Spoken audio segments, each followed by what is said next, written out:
혹시 더우신가요? 딱 적당하시죠? 네, 딱 적당한 것 같습니다. 저는 성령이 제 마음속에 임하는지 요 앞에 있으면 좀 더운데 우리 성도님들이 갑자기 걱정이 됐습니다. 앉아 계신데 더우면 어떡할까? 근데 제가 볼 땐 저 뒤에 계신 분들 지금 딱 적당하게 외투를 보시면 평안한 얼굴인 것 같아서 좋습니다. 할렐루야. 주의 성전이 이렇게 우리가 왔을 때 평안했으면 좋겠습니다. 지난 토요일까지 사순절 28번째 날을 보내고 우리가 부활절까지 이제 약 2주간 남았습니다. 주일 빼고, 원래 주일 빼는 거 아시죠? 사순절은 12일만 남겨두고 있는데 오늘은 이 사순절 예수님의 십자가의 마음이 담긴 인사로 좀 서로를 축복했으면 좋겠다, 그런 인사를 좀 했으면 좋겠다라고 생각을 합니다. 그래서 잘 들어보세요. 좀 길어서 혹시 못하실까 봐 매우 걱정이 되는데 또 스트레스를 드리는 게 아닌가. 그래도 잘 들어보세요. 이렇게 인사하시면 좋겠습니다. 성도님은 주님이 십자가를 지실 만큼 귀하십니다. 다시 한 번 더. 성도님은 주님이 십자가를 지실 만큼 귀합니다. 먼저 여러분들한테 이야기했어요. 나는 주님이 십자가를 지실 만큼 귀하다. 그리고 앞뒤 자분들 준비되셨죠? 시작. 성도님은 주님이 십자가를 지실 만큼 귀하십니다. 할렐루야. 할렐루야. 여러분, 이 정도의 아이덴티티, 정체성을 가지고 오늘 이 예배에서 돌아가셔야 됩니다. 우리 예수님은 십자가를 감수하실 만큼, 십자가에 올라가실 만큼, 십자가를 견디실 만큼 우리 모두를 사랑하시고 존귀하게 여기시는 줄 믿습니다. 할렐루야. 제 설교문에는 없는데 제가 원래 이 오래 달리기를 조금 합니다. 군대 갔다 왔을 때 오래 달리기를 했는데 이지연 사모를 만났어요. 그래서 이제 기숙사에 점호 시간이 10분 남았는데 편의점에 가서 뭘 사주고 싶은 마음이 이렇게 열정적으로 일어나가지고 사실은 한 30분 되는 거리를 10분 안에 뛰어서 주파를 해서 음료수를 사다가 줬는데 저 사람은 알고 있는지 모르겠지만 여러분들 이 사랑, 우리 주님의 사랑 말씀드리려고 하는 거예요. 제 사랑이 아니라 제가 주님의 사랑이 어떻게 비견할 수 있겠습니까? 주님의 사랑은 정말 십자가에 올라가실 만큼 여러분들을 사랑하셨습니다. 오늘 20세기 말씀 운동의 선구자인 마틴 로이드 존스 목사님은 다음과 같이 질문하시고 대답을 했습니다. 참된 그리스도인의 가장 큰 특징이 무엇입니까? 여러분들, 정말 그리스도인이라면 나타나야 될 한 가지 특징은 무엇이겠습니까? 그분이 대답했습니다. 그것은 언제나 어디서나 하나님을 향한 마르지 않는 감사의 마음입니다. 우리 안에 이 감사의 샘이 존재하지 않는다면, 우리 안에 이 감사의 샘이 존재하지 않는다면 우리는 그리스도의 사람으로 절대로 불릴 수가 없습니다 라고 이야기했습니다. 여러분들, 성 어거스틴, 약 1000년에 한 번 나올까 말까 한 영성신학자 성 어거스틴은 감사의 분량이, 감사의 게이지가 온전한 그리스도인의 척도라고 했습니다. 우리 안에서 흘러나오는 감사는 성숙한 그리스도인의 들숨과 날숨입니다. 여러분들, 우리 그리스도인에게서 나오는 숨, 호흡은 감사해야 됩니다. 우리 안에 이 감사의 호흡이 없다면 사실 육신은 살아있으나 우리의 영은 심각한 코마 상태, 영적인 혼수 상태에 빠져 있는 것과 같습니다. 오늘 혹시 이 자리에 내 안에 감사가 사라져 있다면 우리는 영적인 혼수 상태에 빠져 있습니다. 깨어나셔야 됩니다. 감사의 호흡 없이 찬양할 수 없고, 감사의 호흡 없이 예배할 수 없고, 감사의 호흡이 없이 기도할 수 없고, 감사의 호흡 없이 하나님을 향한 진정한 헌신은 있을 수가 없습니다. 그것은 무슨 일이든지 감사 없는 일은 일이요 나를 위한 영광입니다. 성도의 감사는 삶의 어두움을 몰아내고, 우리의 감사는 삶의 의욕을 불러일으키고, 우리의 감사는 삶 속에서 놀라운 창조적인 아이디어를 얻게 하고, 우리의 감사는 모든 사람과 화평하는 성도의 이름표인 줄 믿으시길 바랍니다. 저는 박은태로 불리지 않기를 바랍니다. 저 목사님은 감사의 사람이다라는 소리를 듣고 싶습니다. 여러분들도 여러분의 이름표가 감사가 되시기를 간절히 축복합니다. 주감사. 여러분들 성은 주님이고 주고 이름은 감사합니다 하면 따라하시죠. 주감사. 그래서 매일 살아갈 때 주감사, 주감사, 주감사, 아감사, 큰 감사. 여러분들 계속해서 감사를 외쳤으면 좋겠습니다. 세브란스 병원에 하나님 감사합니다라는 기도문은 다음과 같이 고백합니다. 하나님, 때때로 병들게 하심을 감사합니다. 인간의 약함을 깨닫게 해주시기 때문입니다. 고독하고 외로운 것도 감사합니다. 그것은 하나님과 가까워지는 기회가 되기 때문입니다. 일이 계획대로 안 되도록 틀어주신 것도 감사합니다. 그래서 저의 교만이 깨지기 때문입니다. 돈이 떨어지고 사고 싶은 것도 마음대로 못 사게 하신 것도 감사합니다. 눈물 젖은 빵을 먹는 심정을 이해하게 하기 때문입니다. 자식들이 공부를 기대만큼 안 하고, 아내가 미워지고 어머니와 형제들이 짐스러워질 때도 감사합니다. 그래서 그들이 저의 우상이 되지 않게 하기 때문입니다. 때로는 허물을 느끼게 하시고, 때로는 몸이 늙고 아프게 하심도 감사합니다. 그러므로 인하여 영원을 사모하는 마음을 가지기 때문입니다. 불의와 부정이 득세하는 세상에 태어난 것도 감사합니다. 하나님의 의를 사모하기 때문입니다. 제게 잘못하고 저를 비방하는 사람들이 있게 하심도 감사합니다. 그럴수록 더욱 겸손해지고 더욱 노력하기 때문입니다. 오늘 밤 잠 못 이루고 뒤척이게 하신 것도 감사합니다. 그래서 병들고 고통받는 이웃들을 위해 기도할 수 있기 때문입니다.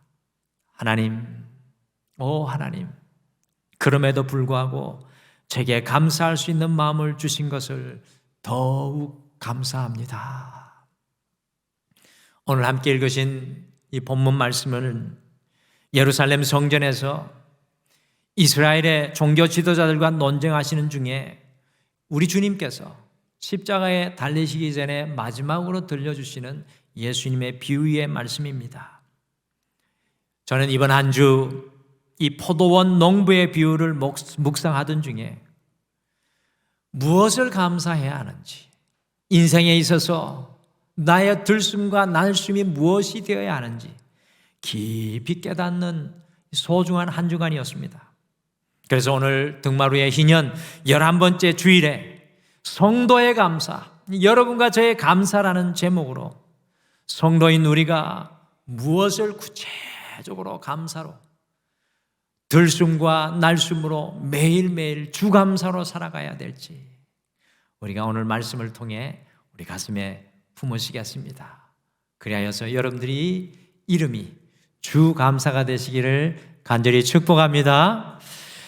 오늘 비유해 보니까 성도는 인생의 포도원을 주신 주님께 감사해야 합니다. 내게 인생의 포도원을 주신 주님, 그 주님께 감사해야 합니다. 오늘 비유해 보면 한 사람이 오늘 말씀 속에 등장을 하는데, 여러분들 이 사람이 무엇을 하고 있습니까? 우리 예수님 비유 속에서 얼마나 상세하게 말씀하는지 모릅니다. 같이 마가복음 12장 1절, 저는 1절 읽으면서 딱 제 마음이 탁 걸렸습니다. 1절을 같이 읽겠습니다. 시작. 예수께서 비유로 그들에게 말씀하시되 한 사람이 포도원을 만들어 산 울타리로 두르고 즙자는 틀을 만들고 망대를 지어서 농부들에게 새로 주고 타국에 갔더니, 여러분들 이 한 사람을 과연 누구를 가리키는 것입니까? 이 한 사람은 바로 우리 하나님, 우리 예수님이 하나님 이야기 하시는 거예요. 이 사람이 땅을 개간하고 돌을 골라내고 포도를 심을 수 있도록 이 포도밭을 경작합니다. 그런데 1절을 우리 생각으로만 보고 있으면 안 됩니다. 앞에 화면을 좀 보시죠. 이런 것을 보면 이 말씀이 더 은혜롭습니다. 앞에 사진으로 보시는 마을은 베들레헴 근교에 있는 바티르라는 마을이라는 곳인데, 유네스코 2014년 세계 유네스코가 세계 문화유산으로 지정된 곳입니다. 왜 이곳이 세계 문화유산으로 지정되었을까요? 저 조그마한 마을이 무엇이 특별하다고. 근데 가만히 보시는 것과 같이 높은 고산지대에, 저기는 절대적으로 물이 부족한 곳인데, 여러분들 예전에 천수답이라는 말을 들어보셨죠? 젊은 분들은 잘 모를 수도 있는데, 천수답이라는 것은 다른 물에 근원이 없어서 하늘의 비를 가두어 농사 짓는 계단식 밭을 만들어 놓았기 때문에, 이 동남아하고는 또 틀립니다. 저기의 비는 동남아 비보다 훨씬 적게 오는 곳이지 않습니까? 이 농사 짓는 계단식 밭을 만들어 놓았기 때문에 저것이 문화유산으로 지정이 되었습니다. 다음 사진에 좀 더 자세히 그 계단식 밭의 모습을 볼 수 있는데, 여러분들 이런 곳에 밭을 일군다고 한번 생각해 보십시오. 군대 가서 산을 파보신 분들은 다 압니다. 산을 파면 어마어마한 돌과 바위들이 나와요. 여러분들 예루살렘의 고지가 1000m입니다. 베들레헴의 고지가 약 800m인데, 고산 지역인데 여기에서 사진에서 본 것과 같이 여러분들 여기에다가 밭을 만든다고 생각을 해보십시오. 얼마나 많은 바위와 돌과 자갈을 골라내야 했겠습니까? 보시면 돌들이 저렇게 해서, 저 돌이 어디서 나왔겠습니까? 산에서 나왔죠. 파는 곳마다 돌이 나왔을 겁니다. 그 돌을 다 골라내어 밭을 만듭니다. 여러분들 그것뿐입니까? 1절에 보니까 산 울타리를 둘렀다고 했습니다. 이사야 5장에서는 그 돌무더기를 쌓아서 포도를 훔쳐먹을 여우와 들짐승들이 오는 것을 막는 이 산 울타리를 만들고, 오늘 예수님의 말씀이 이사야 5장을 모델로 하는 말씀인데요, 그 포도밭에 어떤 포도를 심느냐면 극상품 포도나무를 심었다고 합니다. 성경에 극상품이라는 말이 딱 이사야서 5장에 딱 한 번 나와요. 최고로 좋은 극상품 포도나무를 그곳에 심었습니다. 그리고 앞에 화면에 보시는 것과 같이 포도즙을 짜는 틀을 바위로 만들었고, 그리고 높은 망대를 만들어 포도원을 지키며 농부들이 쉴 수 있는 공간을 만들어 주었습니다. 이게 1절 안에 다 들어가 있어요. 이스라엘 사람들은 이게 무슨 뜻인지 다 압니다.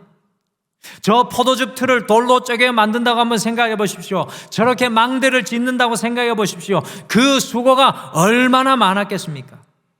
포도원에는요, 주인의 세심한 수고와 손길이 구석구석 배어 있는 것입니다. 이 포도원을 만들어서 농부들에게 준 것이었습니다. 그렇게 눈만 끔뻑끔뻑 하지 마시고 감동이 좀 되십니까? 저는 누가 저런 밭 주면 바로 엎어져서 감사하다고 할 텐데 눈만 끔뻑끔뻑 하시니까 따라오고 계신 거죠. 여러분들, 이 포도원은 바로 우리의 삶의 마당, 그 삶의 터전을 의미하는 것입니다. 제가 이번 주에 이것을 깨달았습니다. 하나님께서는 우리 모두에게 주님께서 개간하시고 준비하신 포도원을 만들어 우리에게 맡겨주셨습니다. 할렐루야. 하나님께서는 우리에게 온갖 아름다운 삶의 조건들을 선물로 주셨습니다. 같이 야고보서 1장 17절 말씀 야고보 선지자가, 야고보 사도가 이야기합니다. 같이 읽어보시죠. 시작. 온갖 좋은 은사와 온전한 선물이 다 위로부터 빛들의 아버지께로부터 내려오나니. 아멘. 온갖 좋은 것들은 모두 다 하나님께로부터 선물로 받은 것입니다. 우리가 사랑하는 사람들, 내 옆에 있는 이 사랑하는 사람들, 우리의 오늘의 이 생명, 오늘 살아갈 수 있는 이 생명, 이 봄의 하늘이 얼마나 아름답습니까? 푸른 하늘, 맑은 공기, 우리의 삶의 터전, 이 모두는 하나님으로부터 받은 선물이라는 것입니다. 이것은 처음부터 우리에게 주시기로 하나님께서 계획하신 것이었습니다. 하나님께서 온 세상을 창조하실 때 우리 인간을 언제 지으셨습니까? 여러분, 우리를 언제 지으셨습니까? 태초에 지으셨죠. 아유, 너무 잘 아시네. 몇째 날에 지으셨습니까? 여섯째 날, 마지막 날, 일곱째 날은 쉬셨으니까. 여러분, 이게 은혜입니다. 여섯째 날에 왜 지었는지 그냥 또 눈만 끔뻑끔뻑 하고 계신데, 잘 들어보세요. 만일 둘째 날이나 셋째 날이나 넷째 날에 인간이 지어졌다면 어땠겠습니까? 우리는 생존 불가합니다. 생존 불가. 왜냐하면 세상이 혼돈과 공허 속에 아무것도 없었는데 우리가 그곳에 지어졌다면 어떻게 생존할 수 있었겠습니까? 혹시 살아있다고 해도 매우 불편했을 것입니다. 그런데 우리 하나님은요, 모든 만물을 다 지어 놓으신 후 마지막으로 우리 인간을 만드셨습니다. 할렐루야. 이것이 하나님의 성경의 처음부터 끝까지의 모습과 마음입니다. 아담과 하와가 눈을 뜨고 기지개를 켜고 에덴 동산에서 일어났을 때 이미 모든 것이 완벽하게 준비되어 있었습니다. 이와 마찬가지로 우리 주님께서는 우리의 인생의 포도원을 경작하고 만드셔서 그것을 여러분과 저에게 선물로 맡겨주신 줄 믿습니다. 여러분들 어떻게 믿지 못하는 사람에게 소중한 것을 맡길 수 있겠습니까? 신뢰할 수 없는 대상에게 어떻게 무엇을 맡길 수 있겠습니까? 잊지 않고 기억하시길 바랍니다. 하나님은 여러분과 저를 믿고 계시는 줄 믿습니다. 그렇기에 우리 모두에게 오늘도 인생의 포도원을 맡기고 계신 줄 믿습니다. 오늘 이 하루를 더 주셨다니까요. 오늘 이 하루에 인생의 포도원을 주신 것을 믿으십니까? 아이고, 그만 목사님, 그만 하나님 품에 안기고 싶은데 그런 분들도 있는 것 같은데 오늘 하나님이 우리의 인생의 포도원을 주셨어요. 지난주 새벽에 이 말씀을 우리 성도님들과 함께 묵상을 하며 기도하는데 기도 중에 감사가 제 마음에서 터져나왔습니다. 오늘이라는 이 삶의 포도원을 주신 주님 감사합니다. 주님, 가정의 포도원을 주신 주님 감사합니다. 자녀의 포도원을 주신 주님 감사합니다. 무엇보다도 이곳에 등마루를 50년간 세워주시고 저를 이 땅의 포도원의 주의 종으로 세워주심을 감사합니다. 감사합니다. 우리 성도님들의 포도원을 위해 감사합니다. 그 감사가요, 멈추지를 않았습니다. 사랑하는 성도 여러분, 성도인 우리는 인생의 포도원을 주신 주님께 감사해야 될 줄 믿습니다. 이 감사가 여러분의 것이 되기를 간절히 축복합니다. 오늘 비유의 말씀을 보니까 성도는 기다리며 인내하고 끝까지 포기하지 않으시는 주님께 감사해야 합니다. 한번 같이 읽어보실까요? 시작. 성도는 기다리며 인내하고 끝까지 포기하지 않으시는 주님께 감사해야 합니다. 오늘 말씀 속에 나오는 포도원 주인이신 하나님의 모습, 과연 어떤 모습입니까? 예수님이 이것을 우리에게 보여주고 싶어 하시는 것 같아요. 그래서 2절에 보시면 때가 이름에라고 되어 있습니다. 언제를 말하는 겁니까? 영어 성경에 보면은 열매가 맺혔을 때 뭐 요 정도로 되어 있어요. 근데 성경은 항상 공부를 해야 합니다. 여러분들 포도를 심었다고 바로 수확할 수 있습니까? 포도 심으면 몇 년 만에 수확합니까? 아시는 분 계십니까? 네, 우리 박찬문 장로님 역시 시골로 가시더니만 딱 맞추시네요. 짧으면 2년인데 2년째는 잘 안 맺히고 3년째 9월 정도에 수확을 합니다. 이스라엘에서는. 특별히 유대인들은 또 놀라운 것은 이 관습과 율법에 따라 가지고 과일나무를 심으면 이 사람들이 이상하게 첫 3년 때 얻은 것은 부정한 것으로 생각을 해가지고 그 열매를 먹지 않았고 4년째에는 열매를 또 어떻게 먹고 사나 몰라요. 하나님께 감사로 포도 열매를 드렸고 비로소 5년째 돼야 이 포도 열매를 먹는 겁니다. 보십시오. 우린 말씀을 묵상해야 합니다. 무려 4년 동안 주인은 그곳에서 일하는 농부들의 생활을 보조해주고 필요한 비용을 제공해 주다가 5년대가 되는 해에 그 소출이 얼마를 받기 위해, 저는 우리 한글 성경이 참 마음에 들어요. 얼마를 받기 위해, 얼마 조금을 받기 위해 그의 종들에게 보냈습니다.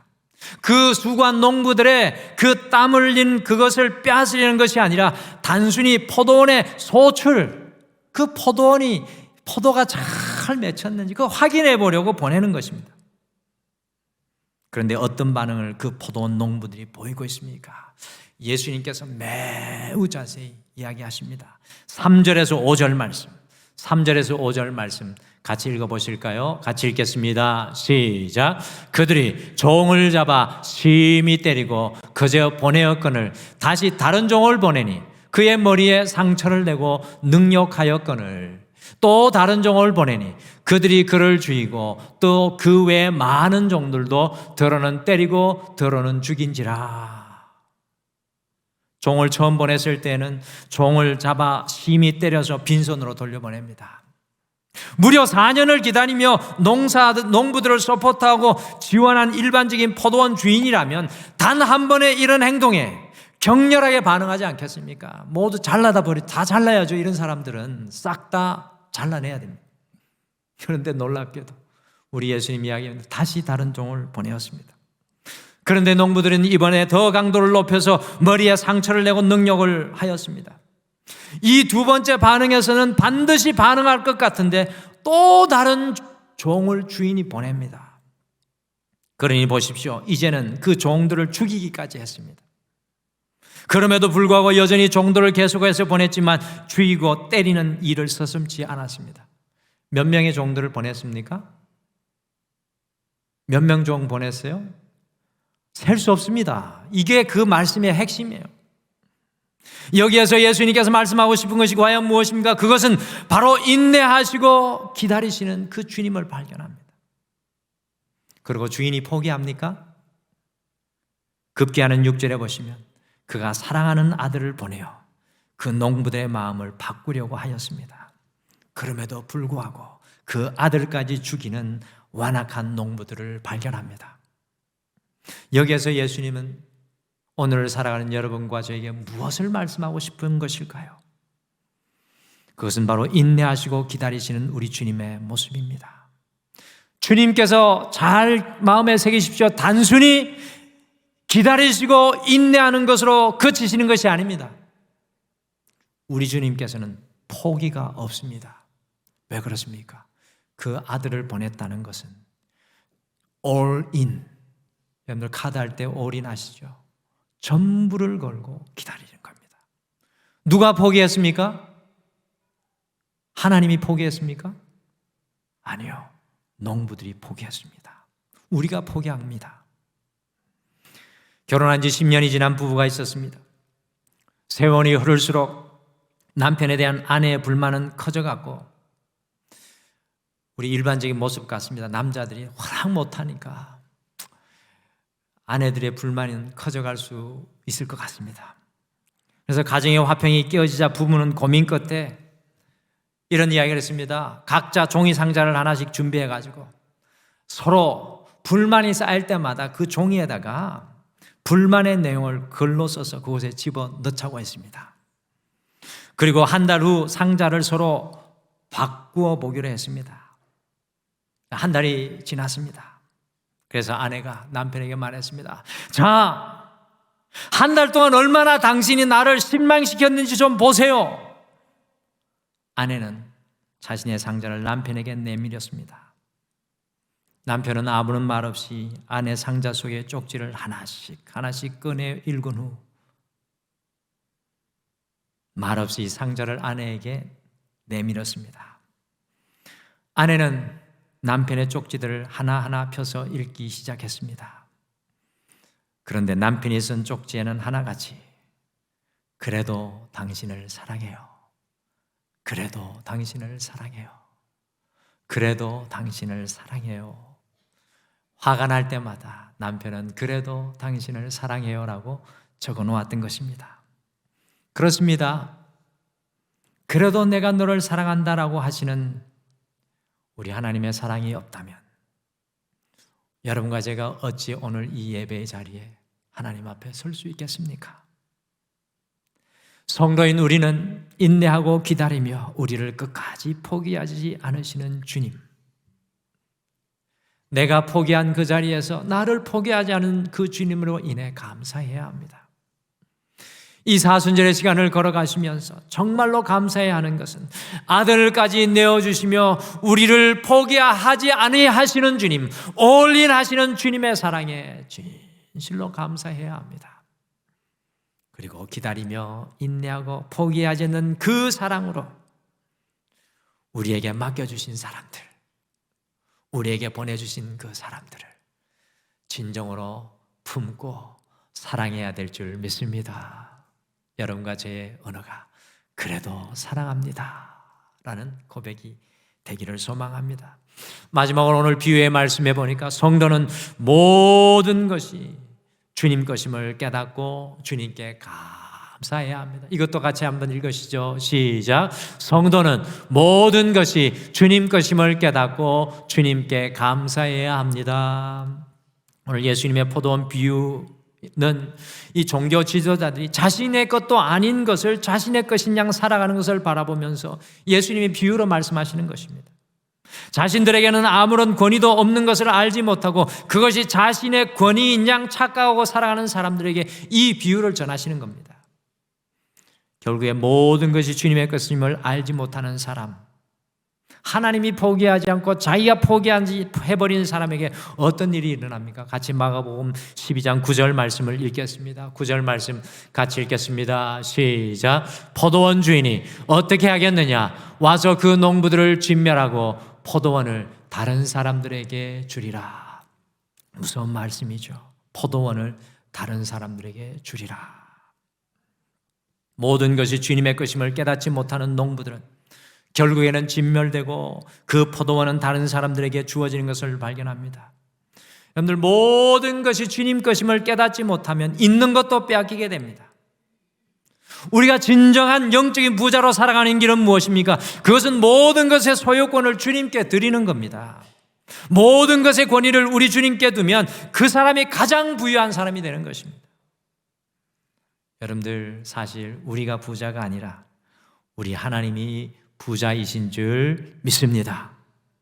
그 하나님을 인정하고 고백하는 사람은 오늘 아무것도 없을지라도 우리 하나님이 부자이므로 가난한 사람이 되지 않습니다. 늘 주님의 부유함을 추구합니다. 김현성 작가의 앞에 보이는 글구 감사하는 마음이라는 책에 감사의 마음을 다음과 같이 표현했습니다. 감사하는 마음, 그것은 곧 아는 마음이다. 내가 누구인지를, 그리고 죄인이 누구인지를 깊이 아는 마음이다. 인생의 진정한 주인이 누구인지 알지 못하는 사람은 감사할 수 없습니다. 내가 주인이 되어 살아가는 사람은 오늘의 건강을 감사할 수 없습니다. 오늘의 이 삶을 감사할 수 없고 오늘 모든 것을 감사할 수 없습니다. 왜냐하면 그 모든 것이 당연하기 때문입니다. 오늘 이 주일이 지난 주일과 똑같이 여겨지십니까? 당연하십니까? 우리는 영적인 혼수 상태에 있는 것입니다.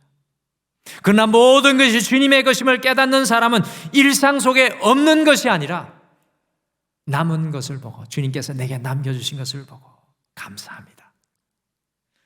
숨어 있는 것을 발견하고 주님 감사합니다. 모든 것들을 특별하게 보고 아름답게 보고 감사합니다. 감사합니다. 주 감사로 살아갑니다. 앞에 화면에 보시면 한 성도님이 감사 헌금 봉투에 다음과 같이 고백했습니다. 태어나 뒤늦었지만 하나님을 알게 되고 하나님을 믿고 지금까지 살아구에 하신 것을 감사드립니다. 이 세상에서 좋은 여행 마치려고 합니다. 하나님, 이제 아버지의 집에 가려 하오니 주여 저를 영접하소서. 이것은 어떤 성도님이 하나님 품에 안기시기 3일 전에 주님께 올려드린 감사의 고백이었습니다. 인생의 모든 것을 놓아야 할 때 진정으로 내가 주인이 아닌 것을 깨달은 사람의 감사 고백입니다. 저는 여러분과 제가 이 고백을 할 수 있게 되기를 간절히 소망합니다. 주님의 품에 돌아가는 감사의 고백입니다. 사랑하는 성도 여러분, 성도는 인생의 모든 소유권을 주님께 두고 살아가는 사람입니다. 그래야 할 때 내가 가진 것으로 부유한 사람이 아니라 주님의 부유함으로 인생을 살아가는 영적인 부자가 될 줄 믿습니다. 이번 한 주 모든 것이 주님 것임을 깨닫고 언제나 어디서나 주감사로 살아가시는 여러분과 제가 되시기를 간절히 축복합니다. 성도의 들숨과 날숨은 감사합니다. 이번 한 주 나에게 인생의 포도를 맡기신 주님께 감사하십시오. 이번 한 주 그럼에도 불구하고 인내하고 기다리고 포기하지 않으시는 주님께 감사하며 고백하십시오. 주님, 저도 주님을 놓지 않겠습니다. 이번 한 주 모든 것이 주님 것임을 깨닫고 감사하시는 여러분과 제가 되기를 간절히 축복합니다.